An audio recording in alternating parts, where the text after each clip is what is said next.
à la CGT. Thierry Lepant se retrouve plus fragilisé que jamais à la tête de la CGT. Les révélations sur les 130 000 € facturés à la centrale pour la rénovation de son logement de fonction, naturellement, passent mal. La fuite de ce devis dans la presse n'est sans doute pas un hasard. Thierry Lepant doit faire face à une contestation sévère en interne et à l'externe également. À la CGT, le climat tourne à la paranoïa. Maxime Vauthier et Ohan Nguyenman.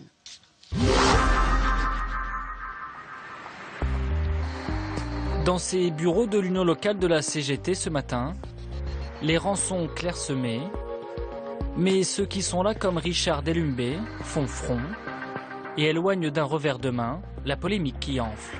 On met un peu tout le monde sur le même niveau, comme si tout le monde était pourri. Moi, un dirigeant syndical qui est logé correctement, sans luxe, c'est pas du tout une culture bling-bling dont il s'agit, dans le cas de figure, c'est tout à fait normal. Rien de plus normal selon lui que la CGT prenne en charge les 2 000 € de loyer de son secrétaire général Thierry Lepant, originaire du Calvados, et logé dans un 120 mètres carrés à Vincennes.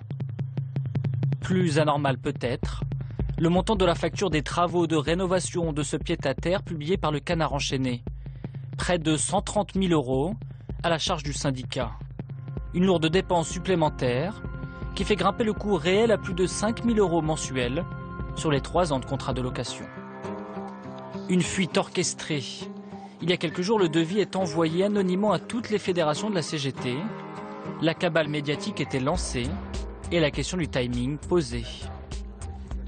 Si ça sort aujourd'hui, c'est bon, je pense que c'est peut-être parce qu'il y a bientôt des élections de prévues, peut-être que on a envie que la CGT fasse moins de voix que prévu. Je pense que derrière, il y a peut-être quelque chose qui n'est pas que du problème du logement de Thierry Lepant.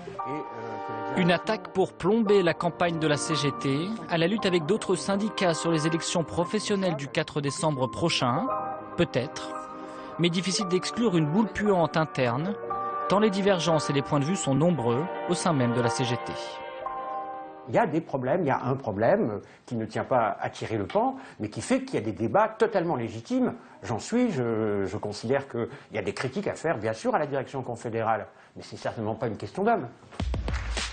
Pourtant, l'homme en question, Thierry Lepant, élu en mars 2013 à la tête de la CGT, semble souffrir d'un manque de crédibilité aujourd'hui.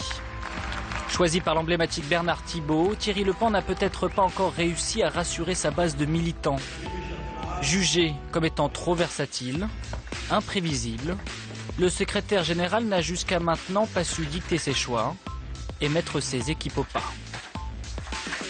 La succession de Bernard Thibault a été difficile. Ça a duré une année de déchirement interne et Thierry Lepant est arrivé un peu comme le Joker, le troisième personnage, et du coup il a été élu, sans contestation possible, mais il n'a pas été légitimé.